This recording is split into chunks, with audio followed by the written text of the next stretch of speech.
ළමයි අපි අදත් එකතු වෙලා ඉන්නේ ක්‍රිස්මස් එකට රසමරස ඩ්‍රින්ක් එකක් හදන්න. මේ ඩ්‍රින්ක් එකේ නම තමයි ස්වීට් ක්‍රිස්මස් මොක්ටේල්. අපිට මේකට ඕන වෙනවා නෙක්ටෝ, ජුජුබ්ස් ඕන වෙනවා, මාෂ්මෙලෝ ඕන වෙනවා, වැනිලා අයිස්ක්‍රීම් එකක් ඕන. හරි ළමයි අපි දැන් මේකට මේ ජුජුබ්ස් ටික දාගමු. ඊට පස්සේ මාෂ්මෙලෝස් ටික අරගෙන මේ විදිහට දාගන්න. ඊට පස්සේ ළමයි නෙක්ටෝ එක අරගෙන දාගන්න.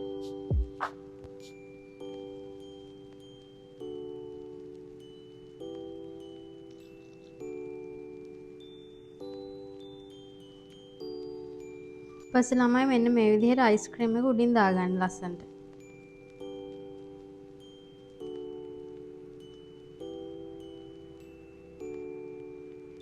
ඔයාලා කැමති නම් විතරක් ළමයි මෙන්න මෙහෙම ස්ප්‍රින්කල්ස් අරගෙන මේක උඩින් දාගන්න. එතකොට ලස්සනයි.